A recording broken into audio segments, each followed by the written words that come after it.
الحمدللہ رب العالمین والصلاة والسلام علی سید الانبیاء والمرسلین، اما بعد۔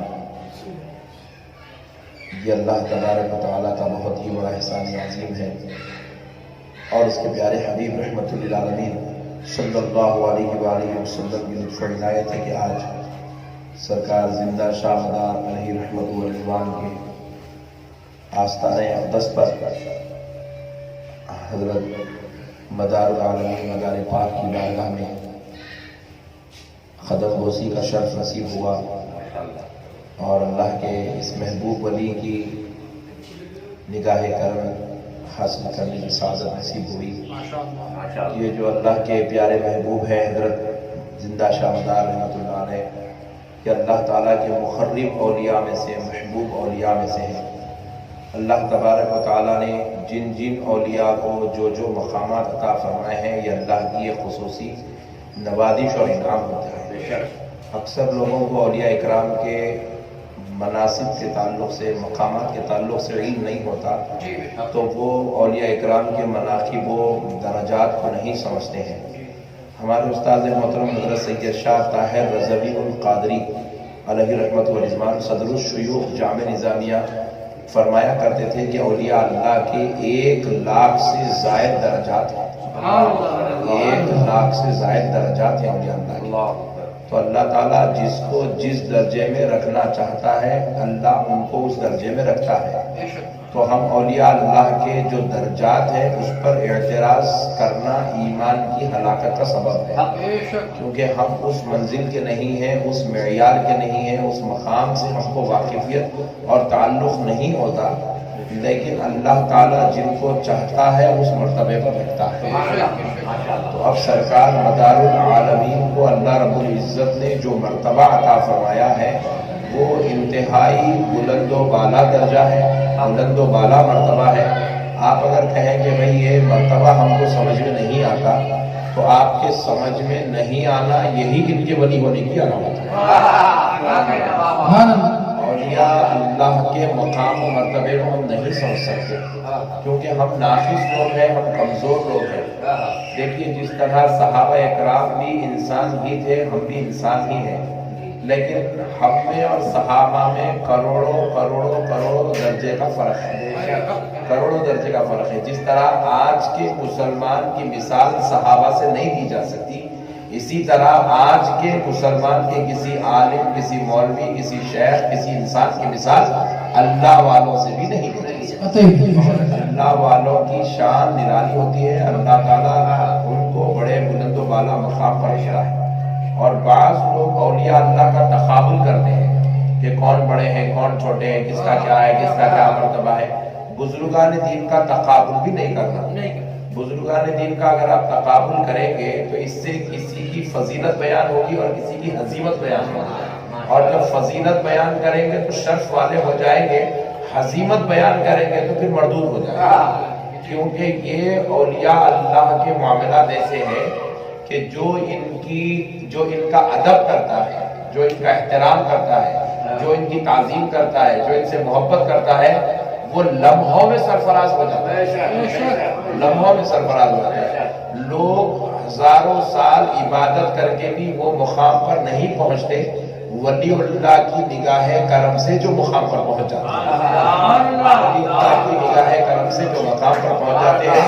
سرکار مدار العالمین رحمت اللہ علیہ نے ڈاکو پر نظر ڈالی تو اس کو بھی ولی بنا دیا، ڈاکو پر نظر ڈالی تو اس کو بھی ولی بنا دیا۔ تو الحمدللہ یہ اللہ کے ولیوں کی یہ شان ہے، اللہ کے ولیوں کا یہ مقام ہے، جس کو چاہتے ہیں، جس منصب پہ چاہتے ہیں بٹھا دیتے ہیں۔ جیسے کہ سرکار غوث پاک کے بارے میں مشہور ہے، چور پہ نظر ڈالی تو دار بنا دیا۔ تو یہ اولیاء اللہ کے مناقب ہے۔ ہم کبھی بھی اولیاء اللہ کا تقابلی جائزہ نہیں لینا، کون بڑے ہیں کون چھوٹے، وہ کون بڑے کون چھوٹے وہ اللہ بہتر جانتا ہے، اللہ بہتر جانتا ہے۔ تو ہم جو ہے بس ہمارا کام ہے ہر ولی کی عزت کریں، ہر ولی کا احترام کریں، ہر ولی سے فیض لیں، ہر ولی کی دعاؤں میں اپنا مقام بنائیں، ہر ولی کی نظر میں اپنا مقام بنائیں۔ یہ ہمارے لیے سرفرازی کی بات ہے۔ اور سرکار زندہ شاہ مدار اگر نظر فرما دیں تو خدا کی قسم ہمارا بیڑا لمحوں میں پار ہو جائے۔ اور اللہ کے ولیوں کے پاس جب آتے ہو تو اس یقین کے ساتھ آنا چاہیے کہ حضرت ہم پہ نظر کرم کریں گے ہی کریں گے، تو بے شک آپ کو فیض ملے گا۔ آپ حضرت دیں گے نہیں دیں گے، ملتا نہیں ملتا، اگر یہ فکر رہے گی تو پھر فیض نہیں ملتا۔ بزرگوں کے پاس آپ کو یہاں جو چیز لانا ہے، یہاں پہ آپ کو چادر لانا فرض نہیں ہے، پھول لانا فرض نہیں ہے، یہاں پہ آپ کو جو ہے نظر لانا فرض نہیں ہے، مگر یقین لانا فرض ہے۔ آپ یقین لے کر آئیے کہ ولی اللہ مجھے دے گا ہی دے گا، تو خدا کی قسم دے گا۔ دمدار دمدار نعرہ تکبیر، نعرہ رسالت، نعرہ حیدری، دمدار۔ بہت اچھا ماشاءاللہ۔ اور جو سرکار مدار العالمین کے تعلق سے یہ جو نعرہ لگایا جاتا ہے دم مدار بیڑا پار، کیا ان کا دم اگر لگا دیں، مدار کا اگر دم لگا، دم کہتے ہیں ذکر کو، مدار یا مدار یا مدار یا مدار یہ ذکر ہے، یہ آپ کا دم لگا دیں، نعرہ لگا دیں۔ دم ایک نعرہ بھی، اگر مدار العالمین کا نعرہ لگائے تو کیا بیڑا پار ہو جاتا ہے؟ کیا ان کا نام لیے تو بیڑا پار ہو جاتا ہے؟ کیا ان کو پکارے تو بیڑا پار ہو جاتا ہے؟ خدا کی قسم پار ہو جاتا ہے۔ اللہ نے اپنے ولیوں کو یہ شان عطا فرمائی ہے کہ وہ جو اسے چاہتے ہیں، جس کو چاہتے ہیں مدد فرمانے کا اختیار رکھتے ہیں۔ اللہ نے ولیوں کو یہ مقام عطا فرمایا ہے، جو بھی مصیبت کے وقت میں اللہ کے ولی کو پکارتا ہے، براہ راست اولیاء اللہ اس کی اس مصیبت میں اس کی مدد فرماتے ہیں، براہ راست اس کی اس مصیبت میں مدد فرماتے ہیں، اولیاء اللہ مدد فرماتے ہیں۔ ہاں اب سوال یہ پیدا ہوتا ہے پھر جب مدد فرماتے ہیں تو دیکھو ہندوستان میں ظالموں کی حکومت آ گئی، فلاں مقام پہ یہ ہوگا، پھر ہم کہیں کو مدد نہیں کر رہے ہیں، کہیں کو مدد نہیں کر رہے۔ تو دیکھیے مدد الگ چیز ہے، حکمت الگ چیز ہے۔ اب دیکھیے آپ چلیے یہاں ہندوستان کی حکومتوں کے بارے میں آپ سوال کر رہے ہیں کہ ولیوں کی مدد کہیں کو نہیں آ رہی، کہیں کو نہیں کر رہے، ہوتے تو کرتے تھے، نہیں ہے بلکہ نہیں کر رہے، ایسا سوال پیدا ہو رہا۔ تو اب ہم آپ سے ایک سوال پوچھتے ہیں، ملک شام کے اندر اتنا بڑا فتنہ فساد ہو رہا ہے، ہزاروں لاکھوں جانیں ختم ہو چکی ہے، پھر اللہ مدد کہیں کو نہیں کر رہا بھائی؟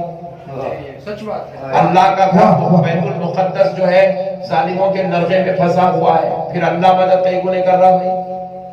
اللہ اپنے گھر کو ظالموں کے نرغے سے کیوں نہیں بچا رہا بھائی؟ تو مطلب یہ ہے کہ اللہ بھی بچاتا ہے، اللہ کے حکم سے اللہ کے ولی بھی بچاتے ہیں، مگر اگر نہیں بچایا جا رہا ہے تو اس میں حکمت، اس میں حکمت خداوندی شامل ہے، اس میں حکمت خداوندی شامل ہے۔ اب وہ حکمت کیا ہے اللہ اور اس کا رسول بہتر جانتا۔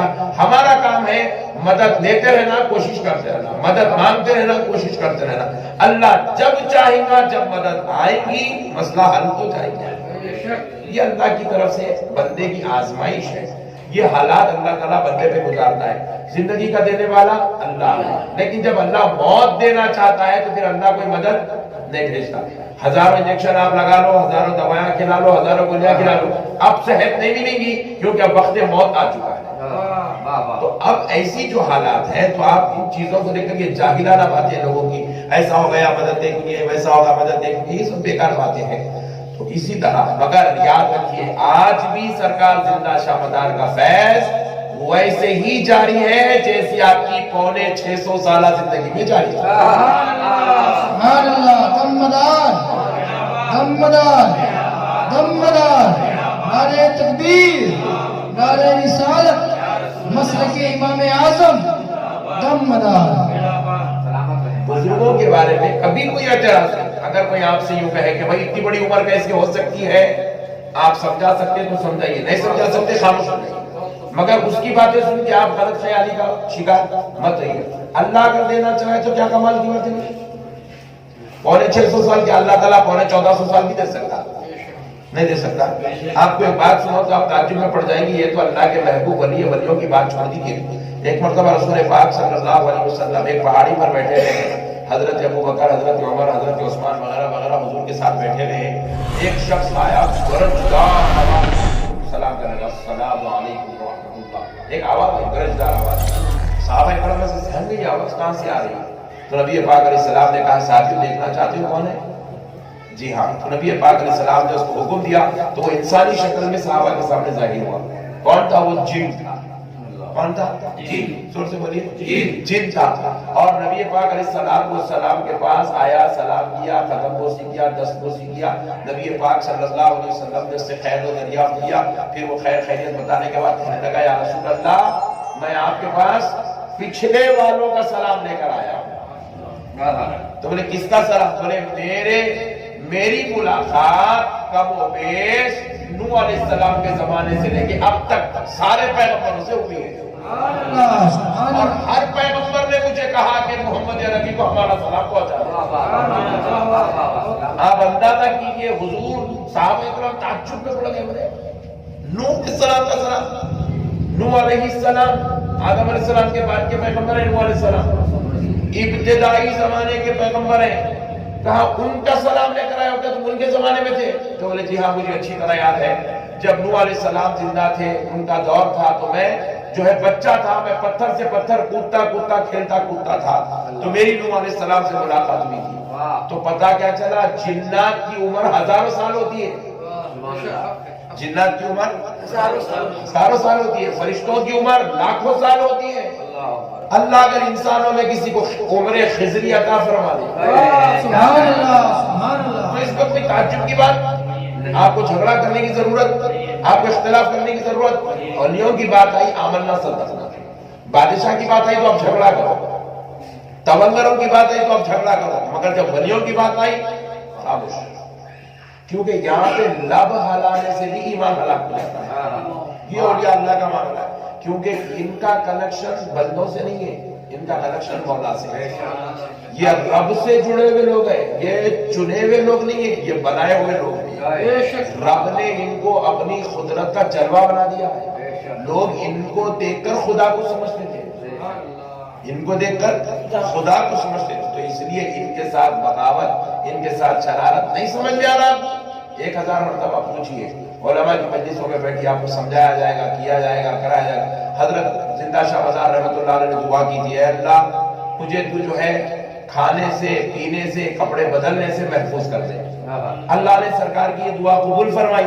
آپ پوری زندگی بغیر کھانا کھائے رہے, پوری زندگی بغیر پانی پیے رہے, پوری زندگی دوسرا لباس پہننے سے آپ محفوظ رہے. تو یہ کیا چیزیں ہیں؟ یہ سب بندے کا کمال نہیں, بندے کے اندر خدا کا کمال دکھا یہ اللہ. اس لیے ولیوں کو سمجھنا ہو تو ولی کو نہیں دیکھنا, ولی کو سمجھنا ہے تو خدا کو دیکھنا. خدا کی قدرت سمجھ میں آئے گی تو ولی خود بخود سمجھ میں آ جائے گا. اللہ کیا نہیں کر سکتا. 309 سال تک اللہ اصحاب کہف کو غار میں زندہ رکھا نہیں رکھا. 309 سال تک رکھا. کتنے وقت کھانا کھائے 309 سال میں اصحاب کہف کو لیا؟ 309 سال میں اصحاب کہف کتنے مرتبہ کپڑے بدلے؟ 309 سال میں اصحاب کہف کتنے مرتبہ پانی پیے؟ نہیں پیے, مگر زندہ تھے نہیں تھے. تو مطلب کیا, اگر ولی اللہ کی بات سمجھ میں نہیں آ رہی تو آپ کو ٹینشن لینے کی ضرورت نہیں. اس کی مثال قرآن میں موجود ہے, اس کی مثال, اس کی نظیر قرآن میں موجود ہے. اللہ جسے چاہا بغیر کھلائے, بغیر پلائے, بغیر کپڑے پہنائے ایک بڑی عمر عطا کر سکتا ہے. یہ اللہ کے لیے کوئی تعجب کی بات نہیں ہے. نظیر موجود ہے اولیاء اللہ کے تعلق سے. اور وہ جو اصحاب کہف تھے کوئی پیغمبر نہیں تھے, آسمان سے اترے کوئی فرشتے یا جنات میں سے نہیں تھے, وہ اللہ کے ولی تھے, اللہ کے محبوب تھے. تو یہ ایسی مثالیں قرآن میں موجود ہے. ہم قرآن کو پڑھتے نہیں ہیں, اس کی وجہ سے ہمیں بات سمجھ میں نہیں آتی ہے. یہ باتیں موجود ہے. اور جو ہے اولیاء کاملین رضوان اللہ علیہم اجمعین کی یہ شان بھی موجود ہے. آپ جہاں کہیں بھی رہیں, جس کسی ولی اللہ کو بھی اگر آپ مدد کے لیے پکاریں, وہ فانن لمحوں میں آپ کا جملہ ختم ہونے سے پہلے آپ کے اس منزل تک پہنچ سکتا ہے. یہ بھی بات قرآن سے ثابت ہے. بہت اچھے, یہ بھی بات قرآن سے ثابت ہے. حضرت سلیمان علیہ السلام کی دربار میں ملکہ سبا حضرت بلقیس تشریف لانے والی تھی. ابھی وہ اسلام قبول نہیں کی تھی, ابھی وہ اسلام قبول نہیں کی تھی. تو ہدہد نام کا ایک پرندہ تھا جو حضرت سلیمان علیہ السلام کے پاس آ کر حضرت بلقیس کے بارے میں پوری خبریں دیتا تھا. تو ان کے جو ہے ایمان سے دور ہونے کی کیفیت بھی جب تھی تو حضرت سلیمان علیہ السلام نے ایک لیٹر لکھ کر کہا کہ آپ اسلام قبول کر لیں. یہ نعمتیں، یہ نعمتیں، یہ نعمتیں. تو حضرت ملکہ سبا حضرت بلقیس نے کیا کیا؟ کہا کہ آپ مجھے کوئی ایسی چیز دکھائیے جس کو دیکھ کر میں سمجھ جاؤں کہ واقعہ آپ حق پر ہے تو میں اسلام قبول کر لوں. تو حضرت ملکہ بلقیس کو آپ نے فرمان جاری کیا کہ آپ میرے دربار میں تشریف لائیے. تو ملکہ بلقیس حضرت سلیمان کے دربار سے کم و بیش 2 مہینے کی مسافت کی دوری پر رہتی تھی. تیز رفتار گھوڑا اگر دوڑتا ہوا سلیمان علیہ السلام کے دربار سے ملکہ بلقیس کے دربار سے سلیمان علیہ السلام کے دربار تک آئے تو اسے 2 مہینے کا وقت لگتا تھا. کتنے مہینے کا؟ 2 مہینے. پھر وہ بھی رکنا نہیں، تیز رفتاری کے ساتھ صبح شام دن رات چل رہا تو 2 مہینے لگتے. اتنی دور رہتی تھی ملکہ بلقیس. آپ نے لیٹر لکھا ہے تشریف لائیے، آپ تشریف لانے لگی تو کئی مہینے لگ گئے آنے دربار میں. اب بالکل قریب ہی تھا کہ آپ دربار میں داخل ہونے والی ہیں. تو حضرت سلیمان علیہ السلام نے کہا کہ ملکہ بلقیس میرے دربار میں آ رہی ہے، میں نہیں چاہتا کہ میں ان کو نیچے بٹھاؤں، میں چاہتا ہوں کہ میں ان کو تخت شاہی پر بٹھاؤں جو ان کا تخت ہے. تو سوال ہوا کہ حضرت تخت کہاں ہے؟ تو بولے ان کے دربار میں، اور اب وہ دربار میں داخل ہونے والی ہے، یہ بازو چورس سے کھڑی ہوئی آنے والی ہے دربار میں. اللہ اکبر. حضرت سلیمان نے کہا ہے کوئی شخص جو ان کا دربار، ان کے دربار سے ان کا تخت اٹھا کر لائے؟ تو ایک جن اٹھ کر کھڑا ہوا، اٹھ کر کھڑے ہو کر کہنے لگا حضور آپ مجھے اجازت دیجئے، آپ کے جگہ پہ اٹھنے سے پہلے وہ تخت لا کر دے دوں گا. جن کی قوت دیکھو آپ، اللہ تعالیٰ قرآن پاک میں بیان کر رہا ہے جن کی قوت انکار نہیں کر سکتے. جن کی قوت ہے، جن یہ کام کر سکتا. اور وہ تخت جو ہے وزن دار تھا، بہت زیادہ وزن تھا، اور اس کو ہیرے جواہرات چڑھے ہوئے تھے، سونے چاندی کا بنا ہوا تھا. وہ تخت لا کر دوں گا اور امانت داری کے ساتھ لا کر دوں گا، قرآن پاک بیان کر رہا ہے. تو اللہ کے پیغمبر حضرت یوسف علیہ السلام کہنے لگے کہ دیکھو تم جب تک لاؤ گے اس وقت تک تو ملکہ بلقیس دربار میں داخل ہو جائیں گی، کیونکہ جن نے کیا کہا تھا آپ کے جگہ پہ اٹھنے سے پہلے. تو حضرت سلیمان علیہ السلام صبح میں بیٹھتے تو شام میں اٹھتے تھے، یعنی کہ جن نے 4-6 گھنٹے کا وقت مانگا. تو حضرت سلیمان نے کہا میں اتنا وقت نہیں دے سکتا، وہ ابھی دربار میں داخل ہونے والی ہے. تو پھر اس کے بعد ایک ولی اللہ کھڑے ہو گئے، ان کا نام تھا حضرت آصف بن برقیہ. قرآن پاک ان کے جملوں کو قرآن اپنے اندر بیان کرتا ہے. قبل ان یرتد الیک طرفک، اے اللہ کے پیغمبر آپ مجھے اجازت دیجئے میں لا کر دوں گا. سلیمان علیہ السلام نے پوچھا کتنی دیر میں لاؤ گے؟ تو کہا آپ کے پلک جھپکنے سے پہلے لا کے دوں گا. ولی کی رفتار اللہ قرآن میں بیان کر رہا ہے. ولی کی رفتار 2 مہینے کی مسافت کی دوری پہ پہنچ بھی جاؤں گا، تخت اٹھا بھی دوں گا، لا بھی دوں گا. حضرت سلیمان نے اجازت دے کر یوں چہرہ پلٹا کہ یوں کرے، تخت سامنے آ گیا. ماشاءاللہ ماشاءاللہ. اسی وقت حضرت سلیمان نے یہ جملہ کہا ھذا من فضل ربی، یہ میرے رب کے فضل سے ہے. یہ کارنامہ دیکھی تو ملکہ سبا مسلمان ہو گئی. یہ ہے اولیاء اللہ کی شان. آپ مدد مانگے بیڑا پار کرنے کے لیے مدار العالمین کو پکارے اور وہ نہ آئے، ہو ہی نہیں سکتا. ایسا ہو ہی نہیں سکتا. یہ قدرت الہیہ کے خلاف ہے. بات سمجھ رہے ہیں آپ؟ دوا خانے کو کیا نیت سے جاتے؟ اس نیت سے جاتے کہ وہاں گیا تو میرے کو صحت ملتی چھ ملتی. جاتے وقت آپ شک میں رہتے ہیں، شک میں رہتے ہیں، یقین میں رہتے ہیں. ذرا زور سے بولیں. تو پھر ذرا غور کرو آپ، وہ جس سے آپ دوا لینے جا رہے ہیں وہ بھی تو ایک بندہ ہے، وہ بھی تو ایک بندہ ہے. اور کتنے یقین کے ساتھ آپ جا رہے ہیں. آپ اکیلے نہیں ہیں، ویل چیئر پر بٹھا کر لے جایا جا رہا ہے. 4-4 6-6 آدمی ساتھ میں سب یقین کے ساتھ جا رہے ہیں کہ اگر تو ان کو صحت ہوتی، دوا لگتی، بیماری جاتی. ارے جب غیروں پر، بندوں پر، عام درجے کے بندوں پر اتنا یقین ہے تو پھر یہ تو محبوبان خدا ان پر کتنا یقین ہونا چاہیے. یہ تو اولیاء اللہ ہے میرے بھائی. ڈاکٹر ولی نہیں ہے، ڈاکٹر تو متقی بھی نہیں ہے، پرہیزگار بھی نہیں ہے، اور 90% ڈاکٹر تو مسلمان بھی نہیں ہے. تو ان پر جب اتنا یقین رکھ کے دواخانے جاتے اور صحت ملے گی تو پھر اللہ کے ولیوں کے پاس مل جائے تو کیا تعجب کی بات ہے. فرق بس اتنا ہے